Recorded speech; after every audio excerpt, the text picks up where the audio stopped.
allegiance to the flag of the United States of America and to the republic for which it stands, one nation, under God, indivisible, with liberty and justice for all. Madam Clerk, will you conduct the roll call? President Kushmarek is absent. Councilor Bean.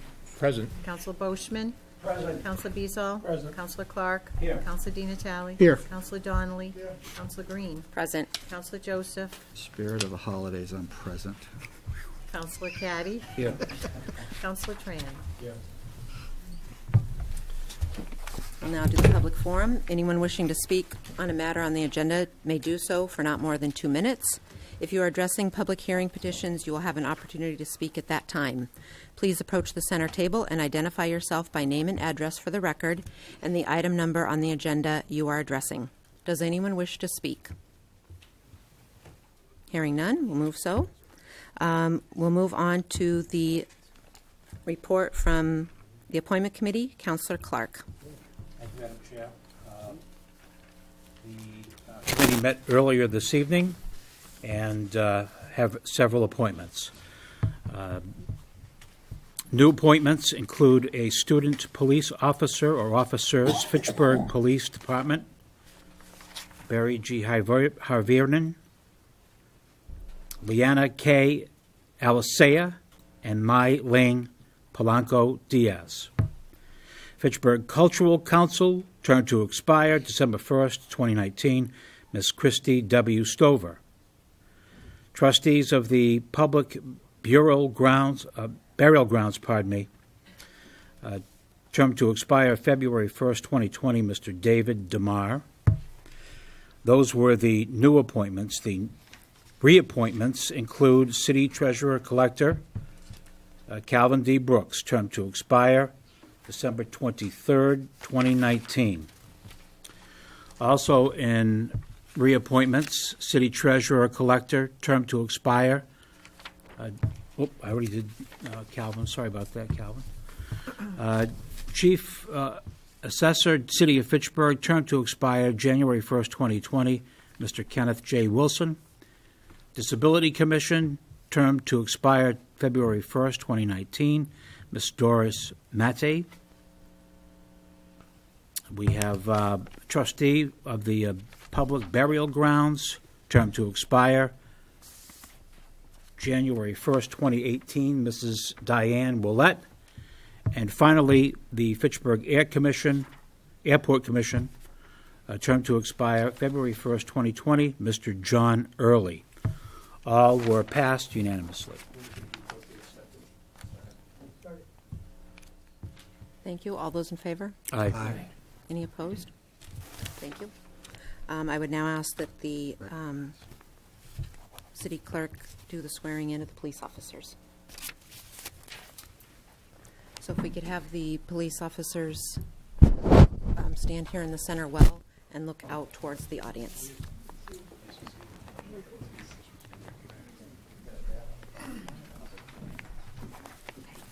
Please raise your right hands and repeat after me to take an oath. I do solemnly promise and swear. I do solemnly promise and swear That I will faithfully and impartially. that I will faithfully and impartially, And to the best of my knowledge and ability. and to the best of my knowledge and ability, Perform and discharge all the duties. perform and discharge all the duties Incumbent upon me. incumbent upon me As a student police officer. as a student police officer For the city of Fitchburg. for the city of Fitchburg. So help me God. So help me God.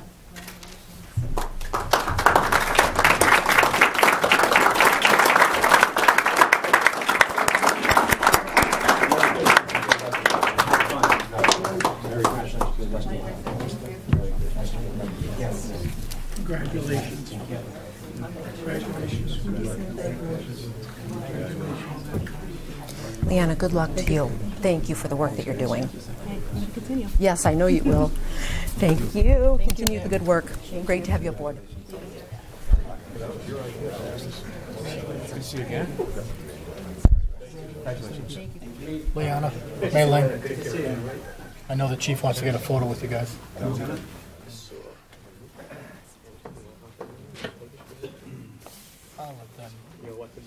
I'll let them do the honors.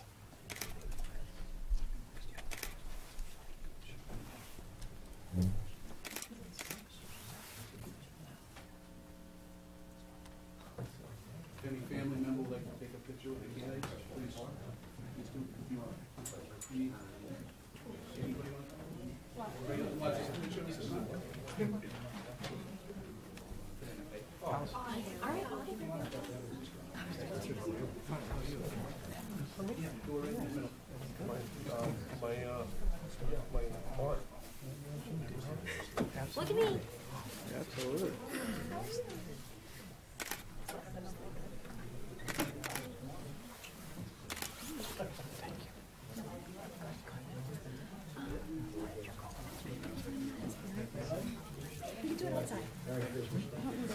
Thank you, Chief. Yeah,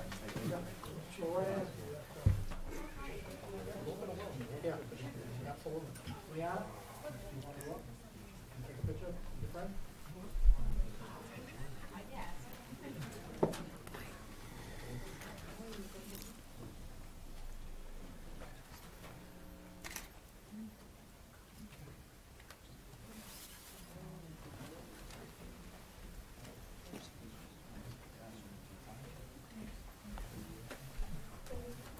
Which one's your good side?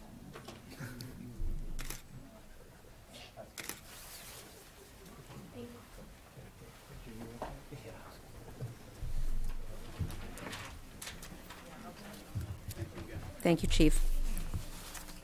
Before we move on, I would like to recognize the other members that are new appointments or reappointed. So if we could just have the following people come up just to be recognized for the whole council. Christine Stover on the Cultural Council, Mr. David DeMar for the Burial Grounds, Mr. Calvin Brooks as our Treasurer Collector, Mr. Ken Wilson as our Chief Assessor, Doris Matte for Disability Commission, Burial Grounds Diane Olette, and Fitchburg Airport Commission John Early. Thank you.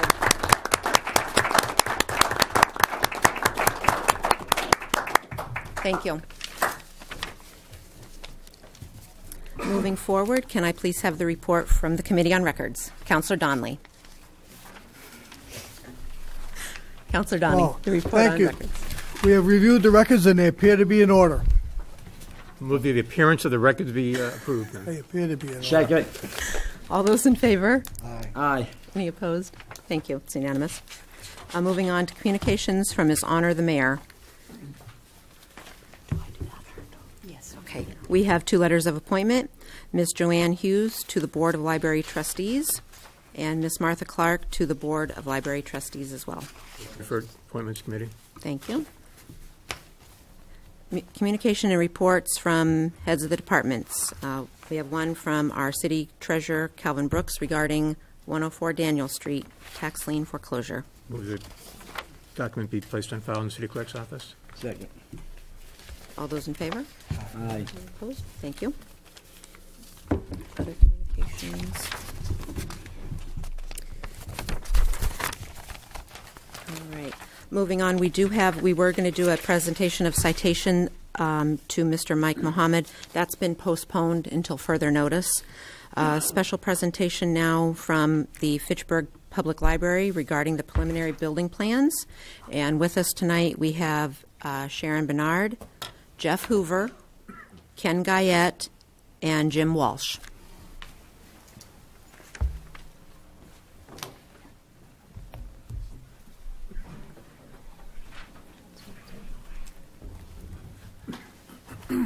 Hello.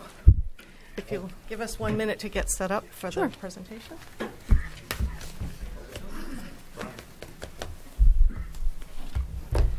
So we can give a little bit of background. We're here to present the preliminary drawings for the library construction project that we're looking to do, which is partial renovation and partial new construction. So I think we'll have some handouts to give you as we go along, and we just have to set up the projector. So.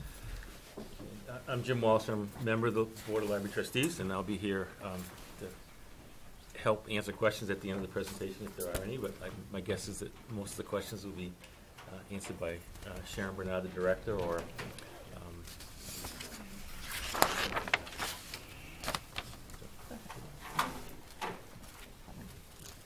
Does anyone have any questions before we start? not know what to ask. I do, Sharon. Yes. How quickly will the project, if approved, how quickly will we move forward with it? There are a lot of hurdles between now and then, but Okay. the grant is due the end of January. If we were awarded the grant in the first round, would be July. Then we have until January of 2018 to get the funding all lined up. And then they would start doing construction drawings and finalizing the plans. So as earliest construction would begin would be in 2019 Okay, at some point. all right, And that would be being funded in July, if they was awarded. okay. Okay? And keeping a lot of the same footprint as the library sits You'll now? see. Okay. Yeah, very similar. Okay.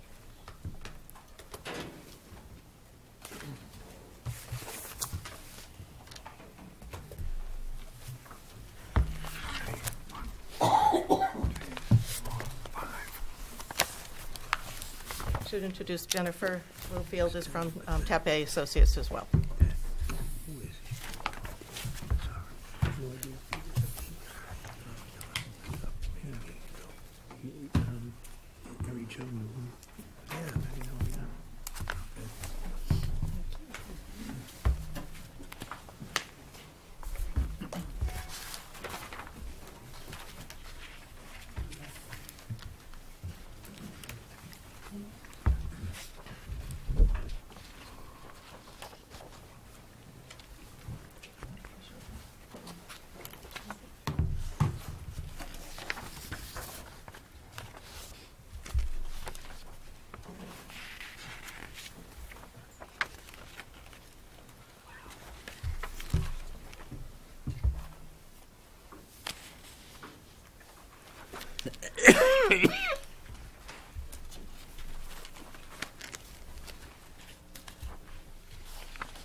Yeah. Well, Mr. Hoover, you've certainly been busy. Jennifer as well, yes. Thank you for the renditions. Yeah.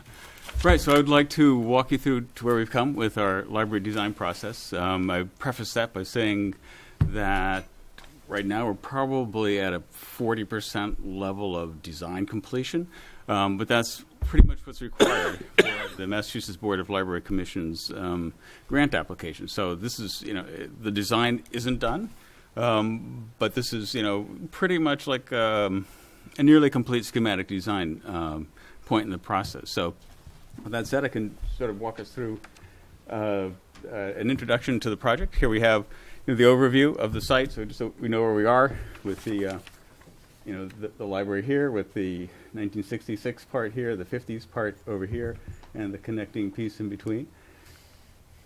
Our project began for us with the library building program. This is something that's crafted for us in advance. Oops, it keeps going. Sorry. Right there.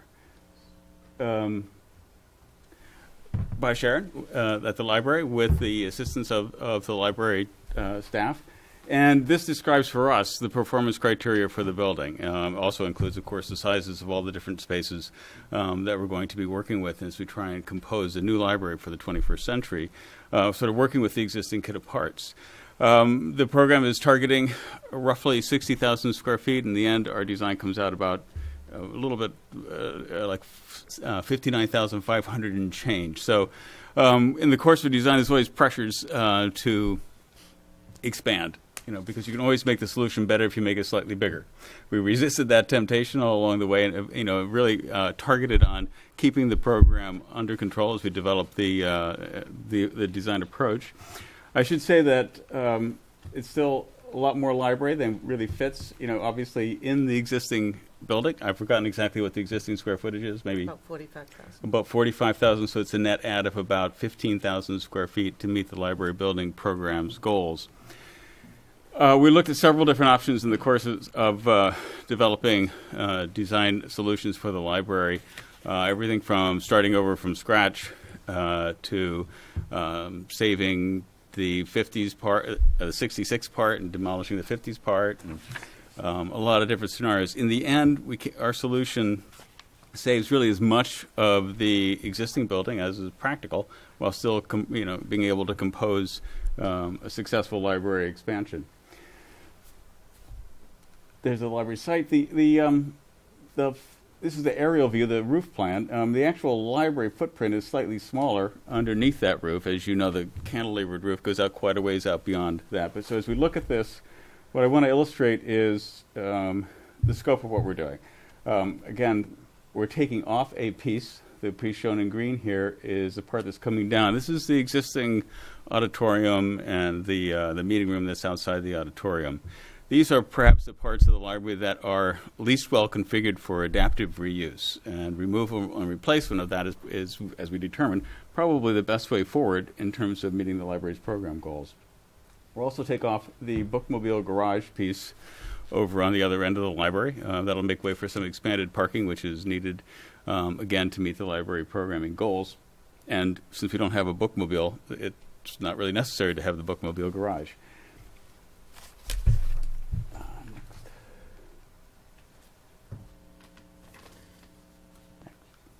I might have to stand up.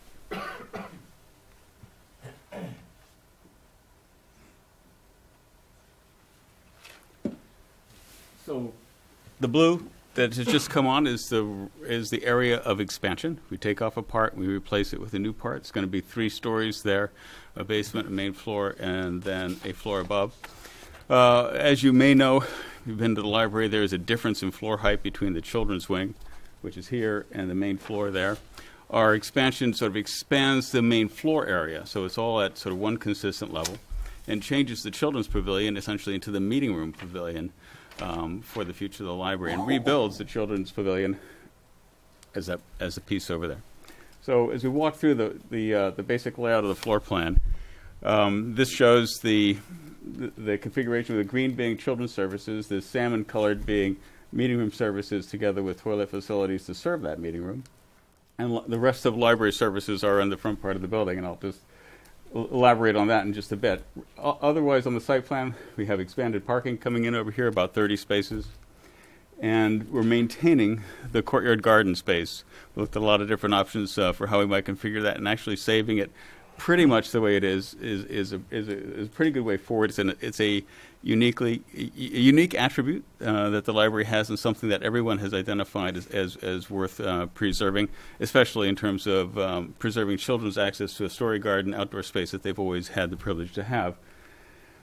So off of the children's library, there is a specific piece of garden that is for them. I'll go back one more time, and then there's a courtyard access from this side, so that patrons could come off of Main Street through along the parking side here and into the building this way, into the courtyard, into the building, or into the building also off of Newton Street and off of Main Street.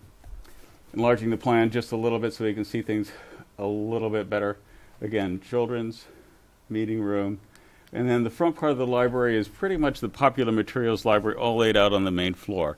It has browsing new books collection. It's got audiovisual. It's got the periodicals reading area, small cafe space. It's got the Friends book sale. And it's all supervised from a position just here where the service desk is, and the self-service holds are going to be over here for reserve materials. And that's pretty much the layout of the main floor. One of the emphases was to create a nice new presence for the library on the street without, rebuilding the library.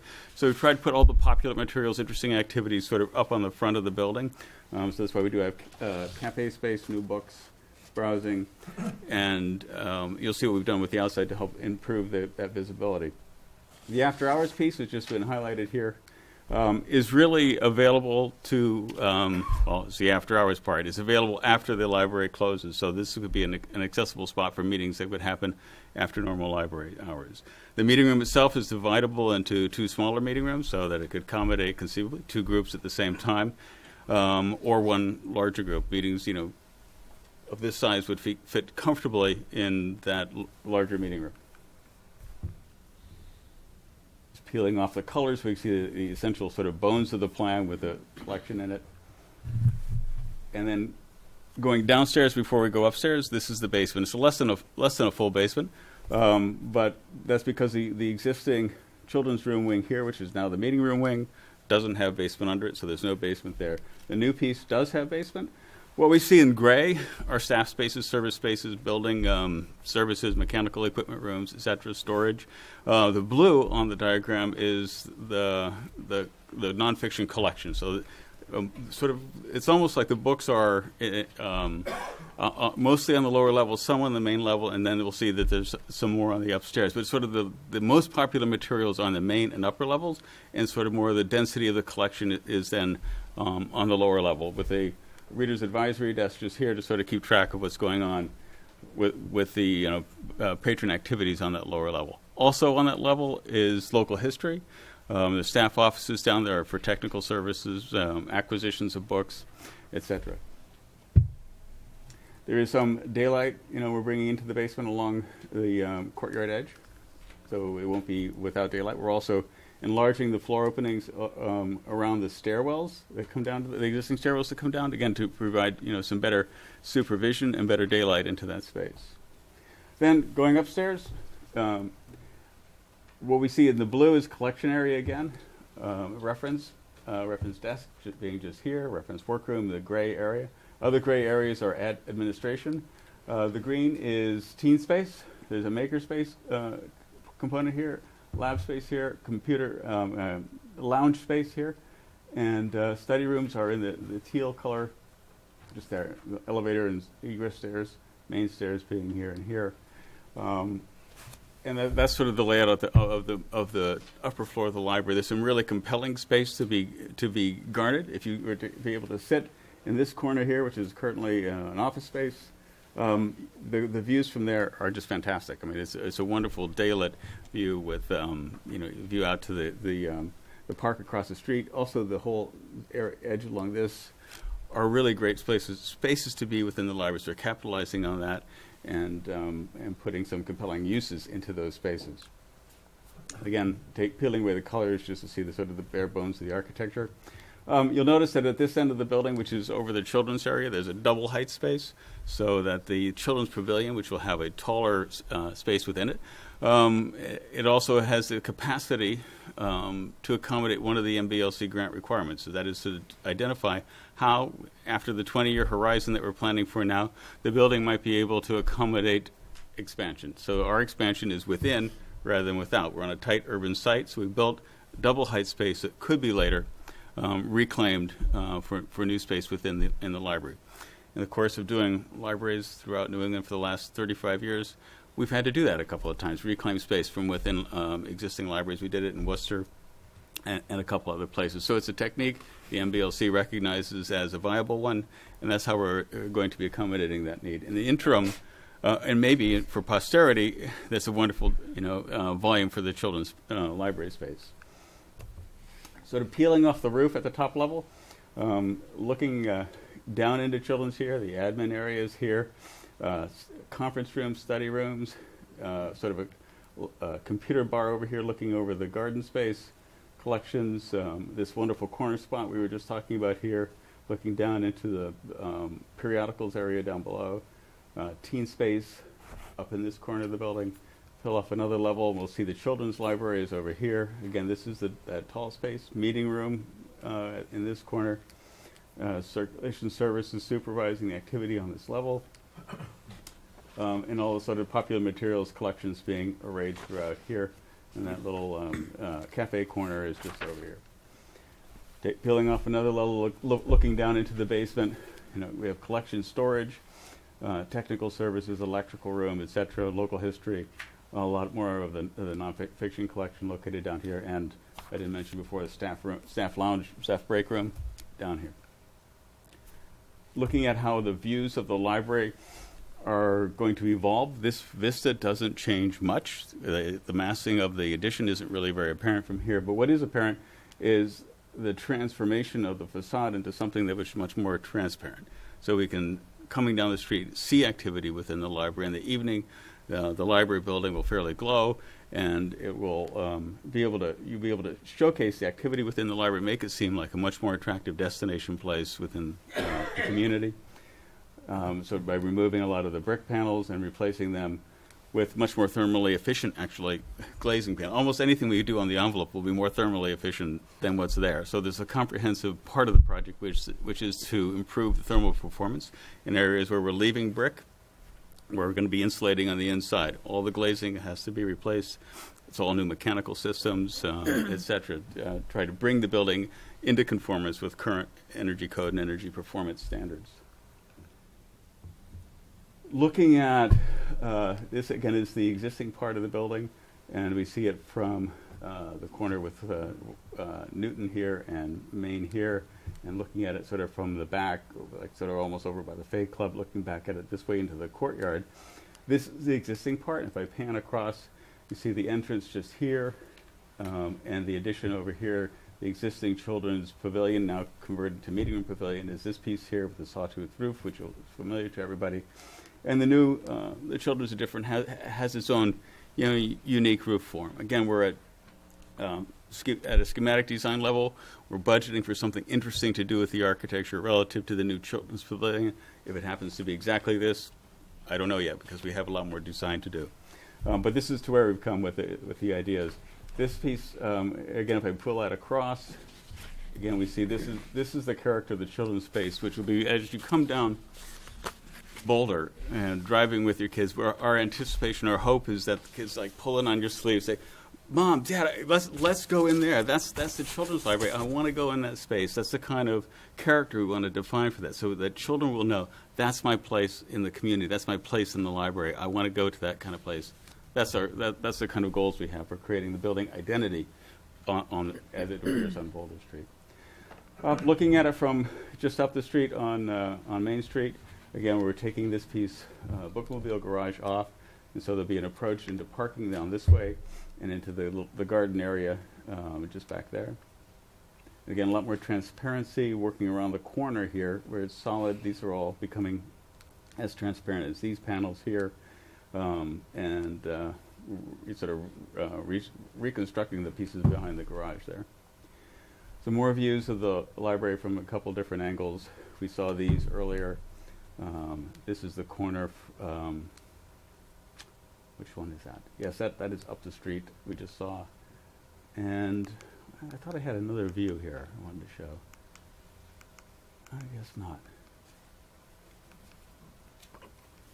Anyhow, so that summarizes, I think, to where we've come with the design effort to date. We're at the point where we're ready to submit these plans to the MBLC. The next image up is about costs. If you want to talk about that now, Ken, sure. We're ready. Great. Thank you, Jeff. My name is Ken Guyette. Again, I'm Director of Project Management with Colliers International. We're your owner's project manager for the project. Part of the task that we have while helping to develop this package for the MBLC grant application is to develop what's called a total project budget, not just encompassing the construction, the nuts and bolts, but also all the other ancillary costs that are associated with the project. So working with the design team and the library, we came up with what you see here before you tonight.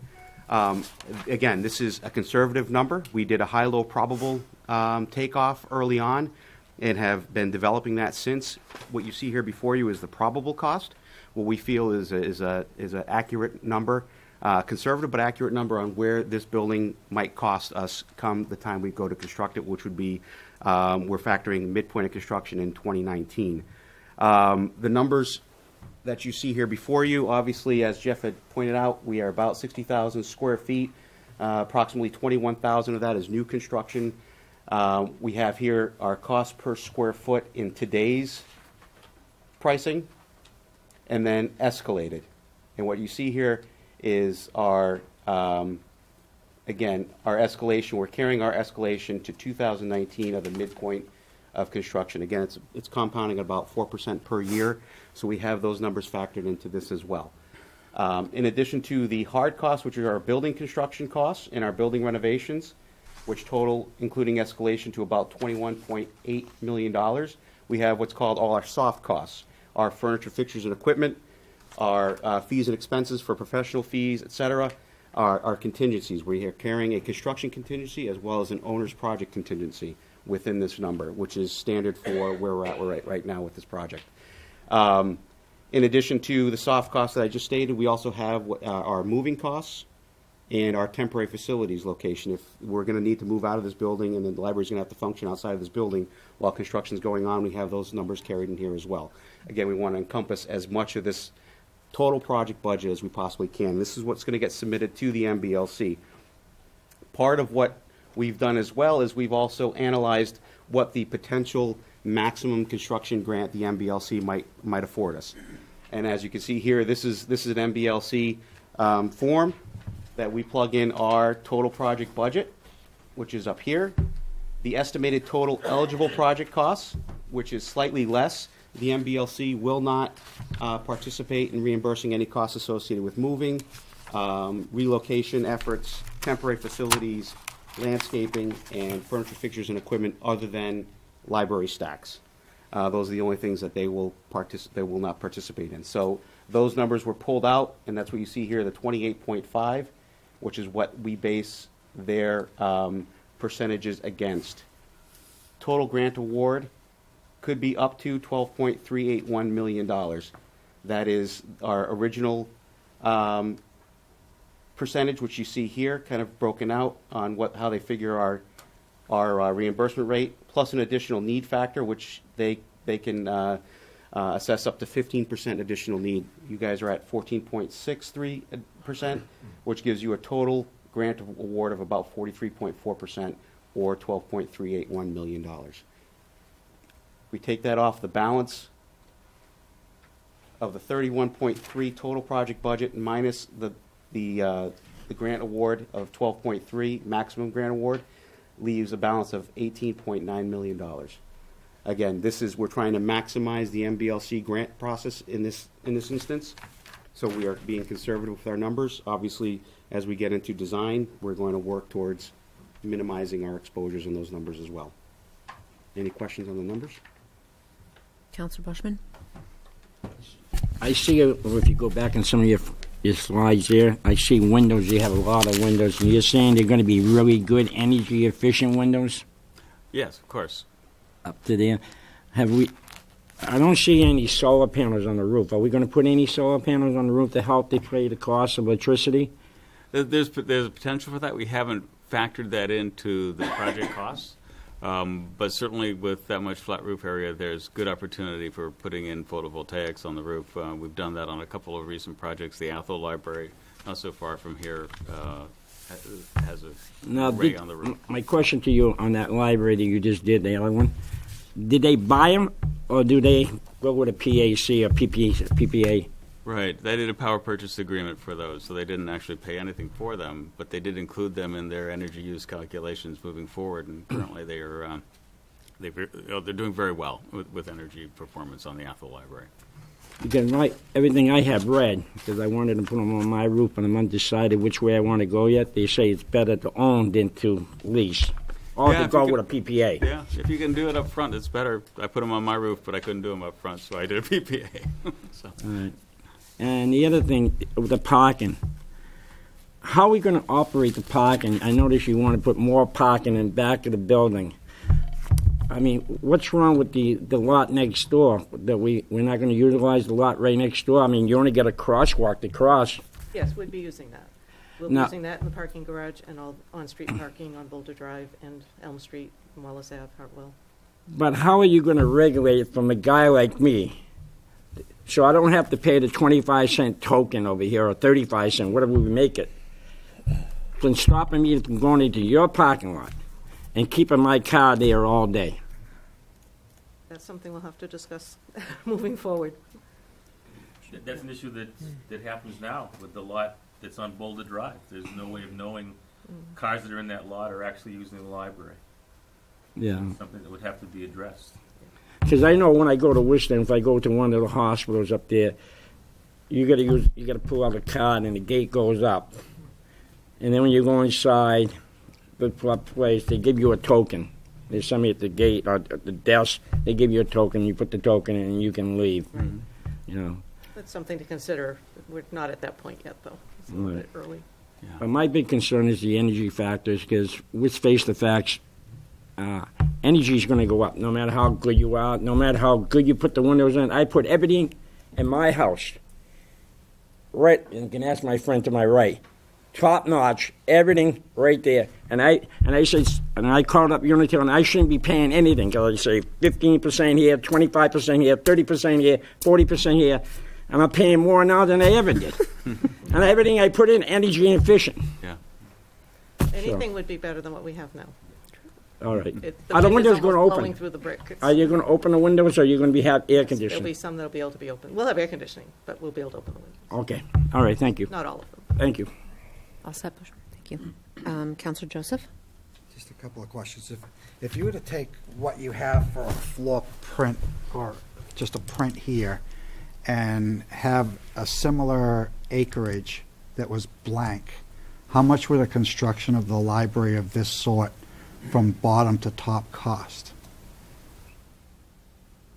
How much does a new library cost? Pretty Is much it more ran than that experiment. I 38? don't remember what the number was. Yeah, it was closer to 38, I think it was 38, 39 million at the end of the day.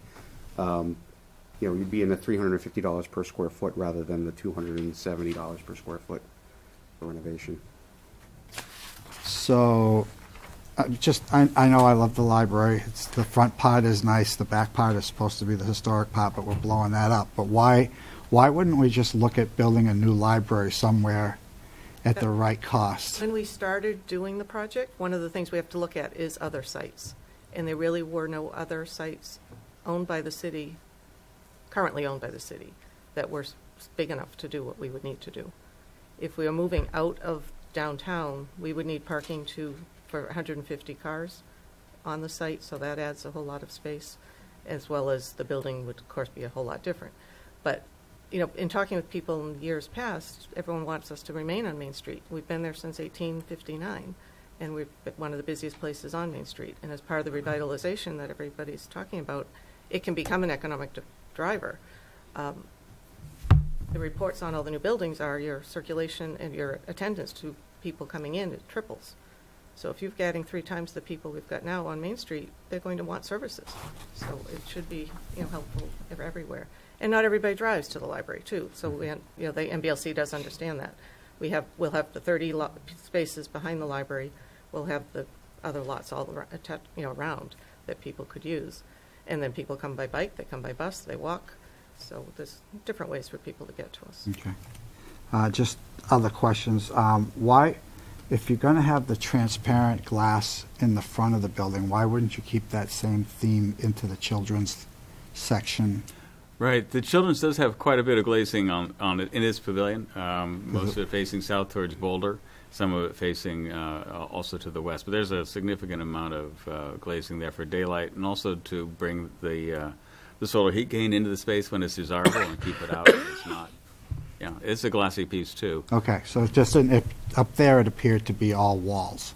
No, not at all. It's a lot of glass. Okay. Let me go back. For instance, this corner here, this is the children's pavilion here. So it's got glass. This is out towards Boulder, and this one is facing off to the west. So there's a significant amount of daylight is going to be in that space, and also have the sunlight animating that space as well. It'll be pretty nice. Why would the meeting rooms only be available in the evening? Oh, they wouldn't. Oh, no. No, it It's just also wouldn't allow available them. in the evening. Oh, also available. Right. It's set up Okay. so that at night, only that part of the library would be accessible to people Okay. attending a meeting. The rest of the library would be unavailable to anybody else going to, say, a performance at the library starting at 8 o'clock, going to 10 o'clock. The rest of the building would be secure and no one could gain admittance. So what would be the capacity of the meeting room? It's 120, I think. That was, yeah, I think it's 150? I'm sorry, yeah. 150, so is that, you say it could be a performance space as well as a meeting space? It depends on the type of performance. There's no stage with proscenium and fly space for, backdrops and such, but it's more of a large meeting room sort of a setup. So if you had a lecture, a movie, a Concert. small concert. Yeah. Council meeting. Council could even have council meeting. And my only other question or concern was public access to the basement.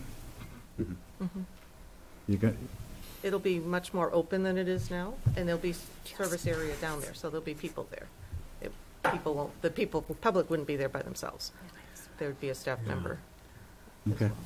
It's mostly collection space on the lower level. We didn't put a lot of space for people to hang out at that level. Where we do have it is directly under the floor opening from above, so people down there will be easily supervised. And there is also then a reader's advisory desk at that level to monitor, kind of what's going on at in the basement. There'll only be the one set of stairs and the elevator to access it. The far set of stairs will not be there any longer. Yeah, it's very nice. I like it.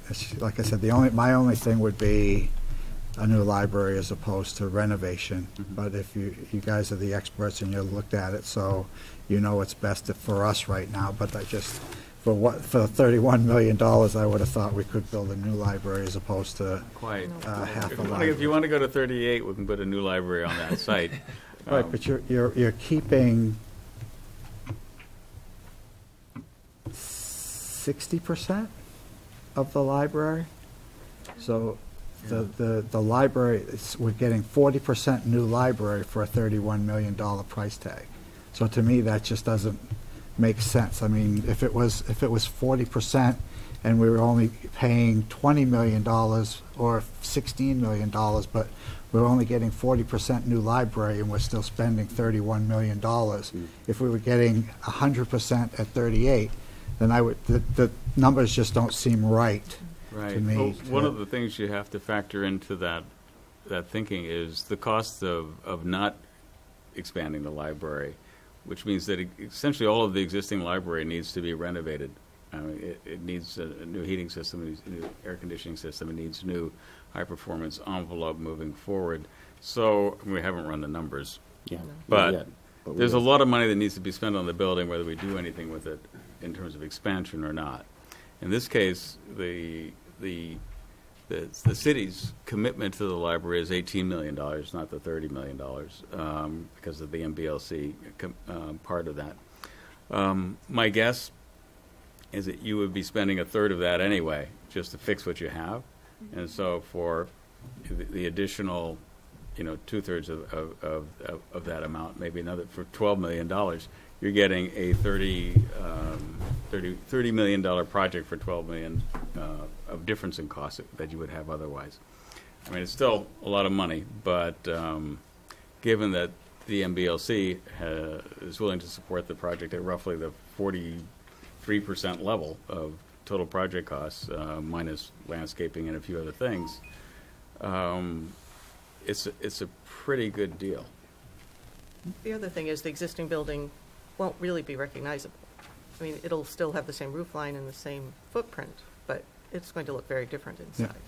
It's just, we're all fighting for the same dollar. Yeah. Okay, we have only, I mean, he's got the dollar, he's got the purse strings over here, but we only have so much capital money to go. The school department has already said, oh, wait a minute, we want a school or two, of course. City Hall says, hey, we want a new city hall, what are we going to do with it? And the library says, oh, we want a new library. And all of this money is supposed to be available 2018, 2019. So the amount that was supposedly available was like $17 million.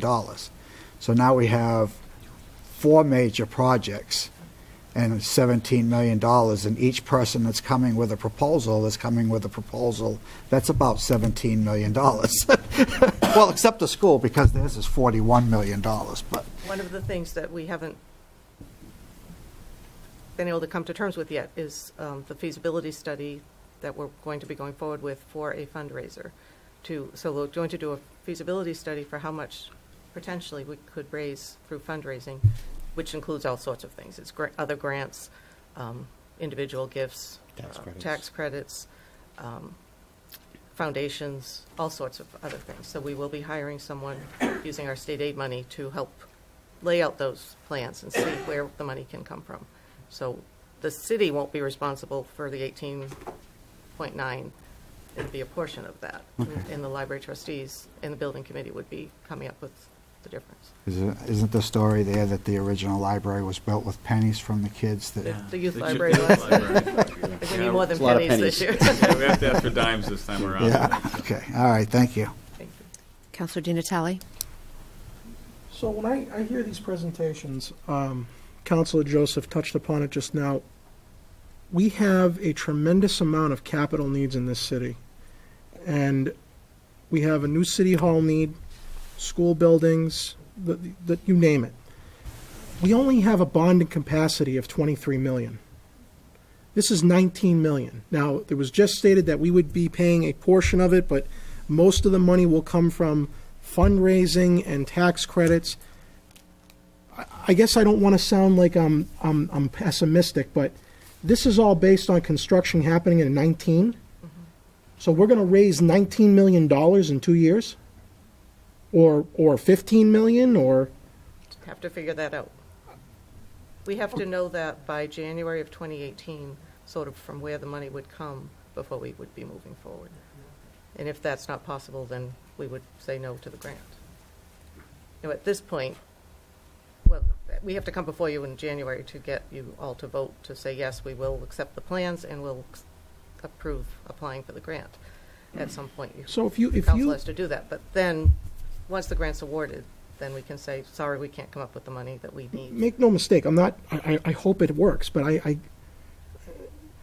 used to serve on the Crocker Field Restoration Committee, and their needs are around 15 million, and we haven't even come close to that.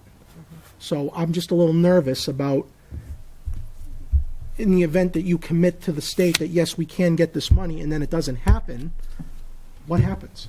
It just, so if we can't do it, what is our next option? Nothing, just let it continue to It would be deteriorate doing in its the current repairs we state. need now, which Okay. would be I- between 5 and 10 million probably. Yeah, So that's the problem. okay, because my first thought was, well, there's no way the city's going to spend 19 million because that eats up about 85% of our bonding capacity. Right.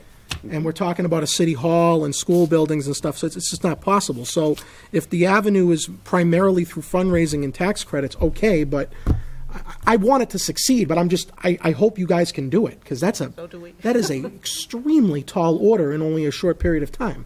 So,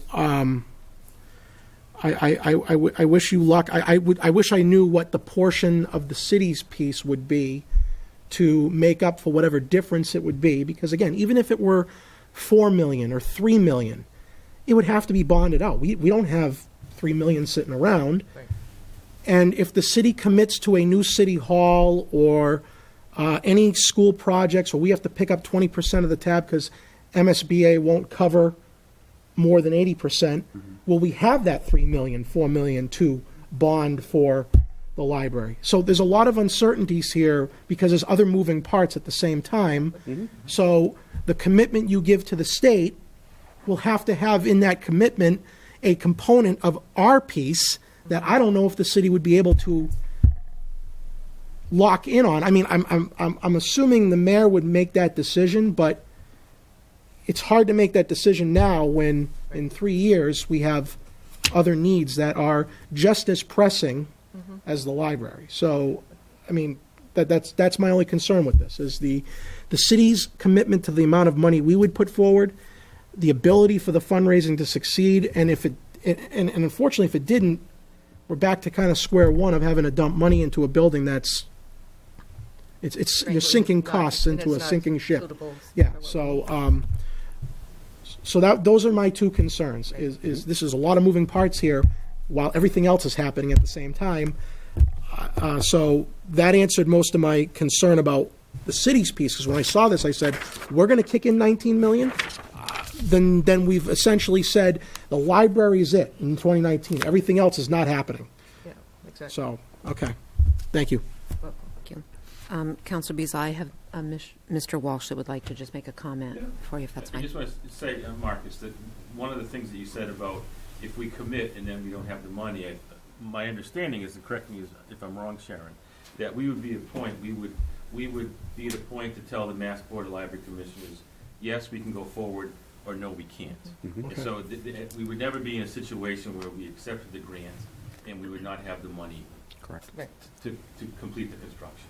We would just say we can't do it, the grant money goes back into the MBLC, they then award it to another library Next in person the on the state. list. So we'd never be in a point where we would be going forward not knowing that we were short X amount of dollars. Is there any funds available that the library board of trustees has jurisdiction over that you can apply to this, or is that not? Much. Not much, okay. And if we said no, we would have the opportunity to apply again the next time they have a grant round, which is usually every 7 to 10 years. So, 7 years from now, we could try it again, but that's not going to, Numbers aren't going down. right, it will cost more. Yeah, that 38 million, 31 million would probably be 41 million, or, yeah, so, okay. All right, thank you. Council Beazle? Thank you. I mean, I have to agree with the other councils. Since I've been on the council, I keep hearing about when this bond's going to be paid off. There's going to be a long line at the mayor's office. So how are people looking to spend it? When you were doing the construction or putting together the construction, did you come up with an estimated operation cost for like heat and lights and this and that? Because there has to be a savings because for the amount of new product that's going to go in there.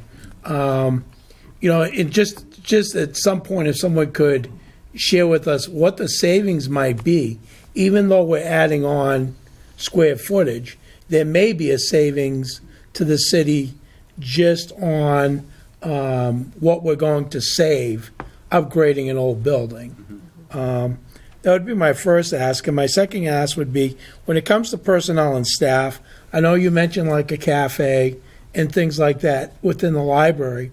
The city went through a hard time where it just went in and decimated the staff at the library. Yes. I would never want to build something and then Sharon come before us and say, I need these many people, and we just can't afford it. So has there been any thought given to the staffing needs of what this new building is going to need, I guess, and how we're going to come about staffing a brand new building? Because nothing would be more embarrassing than opening up a new facility and not having the proper staff. So, Right, those are all, you covered all the parameters of operating costs there, except for perhaps deferred maintenance. So those are important considerations moving forward. And Sharon, I think you can probably speak to the staffing part of that. Right. We're currently short now, but I do think the way this building's set up with the staff we have and being open, we're working under shorter hours than we technically should be for the country, a city of our size. We're at 53 hours, we should be at 59, which is why we only get a portion of our state aid, not all of it. But I think with the staff that we have, the numbers, and maybe a couple of part-time people that wouldn't be benefited, that we can do this building the arrangement of the way things are. Right, we It's- purposefully aim to configure the library in its expanded form in a way that doesn't require more staff positions just to run it on a daily basis. That was one of our design goals. In terms of energy performance, certainly it will use less energy on a square foot basis than the existing facility does. But again, we're going from 45 to 60,000 square feet. So it may be closer to like back to a break-even point in terms of future energy costs because of a handful of different factors. Bringing the building up to code means that there are new fresh air intake requirements. You bring fresh air into the building, now you have to temper that air. The existing building doesn't quite do that in the way it's so that they're only sort of heating the air in the building and not bringing as much fresh air in. So there's a handful of factors that'll influence the energy costs. I would think, given the numbers here, we should not be spending more we should not be buying more energy with this renovated and expanded facility than we are doing now. But I don't know that there'll be dramatic savings. I couldn't promise that, I don't think. okay, thank you. Councilor Caddy? Did you say that that the grant was contingent on a 60,000 square foot building? Yes. So in order to get the grant, we have to build out. If the city were to build something with the library, would that still be grant acceptable? In other words, we need a city hall. In our city hall, we're gonna need a meeting room. You're talking about having a meeting room. It seems redundant that you're 200 yards away, and we're gonna build a meeting room, and you're gonna build a meeting room. Has any thought been put into that maybe you wanna build a 100,000 square foot building instead of a 60,000 square foot building to maybe house our city hall? You're not gonna have handicap bathrooms, that would be redundant. There are a few instances where the MBLC has split the cost of a shared facility in their history. It's not something that they recommend that we pursue, generally speaking. And there's a clear dividing line between who's got control of what part of the building in those instances, because the MBLC is not building City Hall. They're not going to fund that, so we'd have to package it very carefully for them. But it's not impossible. Typical other shared use type things, but senior center, library combined, or community center, library combinations, those kinds of things have come up before. And actually, I don't know to what degree they've been successful. We haven't actually worked on any of those, but I know that they will consider those kind of mixed-use developments in the context of their grant. It just seems to me that we're going to need a city hall. I know that if we don't build a new library, we're going to have to renovate the one we have. But there will not be enough money to do both. There's no doubt in my mind there will not be enough money. But the other thing with the MBLC grant is they would only fund the library portion of it. Of course. I understand. And everything else has to be, it would be too late for this grant round. It would have to be the next one if that was something we were looking to do. Yeah. Then just some short questions. Probably you have an answer, but it doesn't have to be a long one. Is there connectivity between the Main Street entrance where the bookmobile garage is, where you're coming in, through to Boulder Drive? It looks like there's two parking lots meet with a tree in the middle. Is there a topography difference? I got a picture of it here. You probably don't have it. You can see the parking lot. Yeah. Has there been any thought about having that Currently, that lot behind us is not city-owned, redevelopment? so we can't use it. Right, but if you're going to build a 60,000-foot building, you better secure that parking lot because you're going to need it. Right. There are different grades, as you point out. It would be fantastic for the library to have control of that parcel. Yeah. And then the last one would just be, security systems, fire, police, cameras, that type of thing. I think it's badly needed at the library. Absolutely. I'm sure you're building that into your plans. Yes. Okay, thank you. Councilor Clark. Thank you, Madam Chair. Just one quick question. Sharon, is this eligible for this project, eligible for CDBG? I don't know. Maybe somewhere. I don't really know the criteria for those. Had things go out before you done applications of CDBG funds? I haven't. I don't know No. what previous directors have, so I don't know. I want to check it out. Yeah. That's one of the things that'll come up with that feasibility study. Thank you. Thank you. All right. Thank you, and I commend the work that the group has put into the effort, and I guess we look forward to seeing you in January. Yes. Thank you. All right, thank you. Thanks. Oh, sure. Yeah, Mayor Di Natale. Thank you, Madam Chair. I want to thank Sharon for her efforts here, and Jeff, and thank you for the presentation. I want to just hopefully impress upon the council that the building, the restoration of that part of the building, I think is exciting to me, and it's something that Sharon and I have discussed, because it's an architecturally unique building. I think when it was constructed, made some magazines. It was quite noteworthy. So I think it's important, and I mentioned that to Sharon. I want to keep that building there on Main Street. So I think this is great. I think this is going to be an outstanding facility. And I'm hoping that we can raise that money. And I don't want the council to be frightened by the bonding capacity. We've thrown around a lot of numbers tonight. I think we can safely say that those numbers are a little bit better than what we may have characterized tonight. So, and I know the concern is doing schools, a city hall, and a library. That's going to be a challenge, but you know, I probably am sticking my neck out a bit if I say I think we can make that happen. So, again, it's dependent upon how much money you can raise. That's going to be the issue, is how much the Friends of the Library can come up with. That's going to be the challenge. But I think this plan is outstanding. I think that building is going to be it's going to really pop. Thank We'll be you. celebrating 50 years in the adult library next year. Yeah. Ooh, time for a party.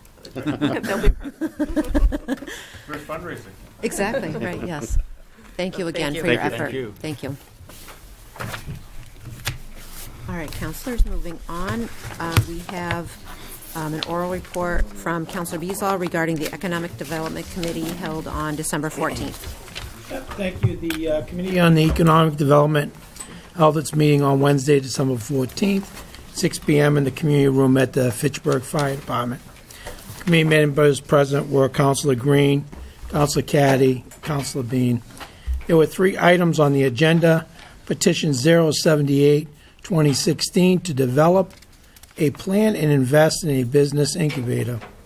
Discussion included the recent purchase of property downtown by Fitchburg State University for the purpose of starting a business incubator program. After some great discussion, the petition was held in committee so that we do not lose sight of the city's commitment for success. We have petition 263, 2016, to create a marketing package that includes waiving all permitting fees and offer a TIF to businesses to relocate to the city. Discussion includes permitting fees which were used to staff the building department and our current TIF program, in the state involvements in us allowing us to give TIFs. After discussion, it was agreed upon to amend the petition. It was amended to read, for the city of Fitchburg to create a marketing plan. This passed 4-0. Petition 264, 2016, to create a task force to work with Unitil and develop a utility incentive plan to help existing businesses and promote business growth. After much discussion, this was held in committee so we can invite a representative from Unitil to our meeting to discuss any programs that they currently have so that we may learn from it. Would the committee's report be accepted? Second. All those in favor? Aye. Any opposed? Thank you. Moving forward, we'll hear from Councilor Di Natale on the Finance Committee. Thank you, Madam Chairperson. My computer just died. Finance met on December 13th. Took up the following: 275-16, order that the City of Fitchburg hereby accepts the gift of $5,000 from Rollstone Bank and Trust, given and to be used for the betterment and safety of all Fitchburg police officers. That was adopted. 279-16, the City of Fitchburg approves the expenditure of funds from the Commonwealth of Massachusetts Executive Office of Public Safety and Security, Highway Safety Division for the Police, GHSB FY17 grant in the amount of up to $12,000 for the purpose of said grant. That was adopted. 276-16, the City of Fitchburg hereby approves the expenditure not to exceed $11,000 from Cemetery Perpetual Care for the rental of a bulldozer and drainage for the new expansion in Section Q. That was adopted. 277-16, ordered that there be and hereby is appropriated the sum of $20,000, same to be credited to building repair and care, tax, possession, maintenance, and charged against available funds. That was adopted. And 278-16, order that there be and hereby is appropriated the sum of $5,000, same to be credited to building, personal services, overtime, and charged against available funds. That was passed 4-1. Motion the committee's report be adopted. Second. Can we please hold out the last order, please? 278-16. Accept 278-16. Okay, speaking to the motion, Councilor Joseph. Could we just have the city clerk send a thank you letter to the Rollstone Bank and Trust for their generous gift to the police station on behalf of the council. Thank you. Yes. 27816 is before you? No, all the rest is. Or all the rest, motion to adopt? Yeah. Second. Okay.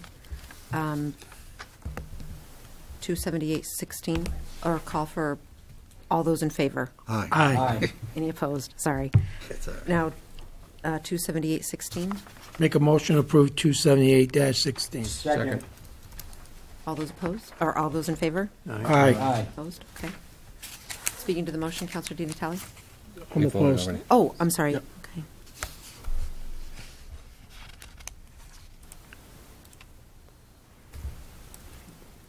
Okay. Moving forward, orders finance. Motion to send 286 and 287-16 to finance. Second. All those approved? Aye. Ordinance. An ordinance 28816, amending section 3-236, membership appointment regarding Human Rights Commission as outlined in the enclosed ordinance. Move Reference 28816 be referred to its first reading. Thank you. All those in favor? Aye. Opposed? Okay.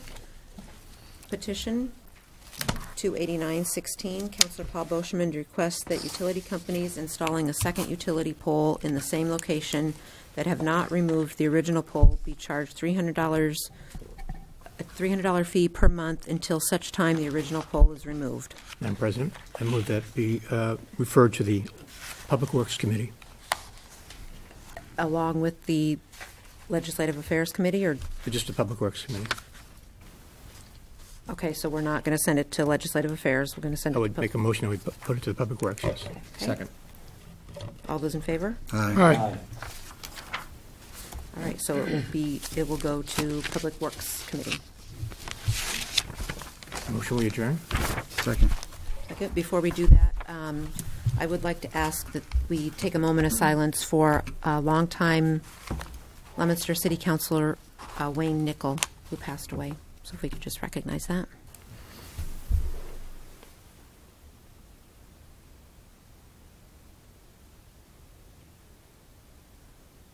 Thank you. Councilor Boschman? Public announcement. Yes.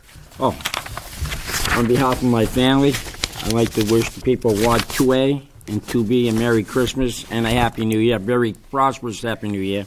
And to the city of Pittsburgh, we'd like to say Happy Merry Christmas to you and a Happy New Year to my brothers and sisters and I. Thank you. Thank you.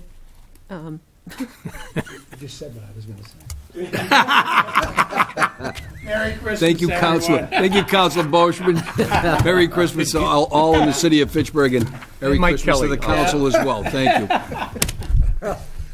Thank you, Thank you. Councilor Boschman. That's why I'm drinking this tonight. All those in Motion to favor? adjourn. Motion to adjourn. Motion to adjourn. Okay, thank you.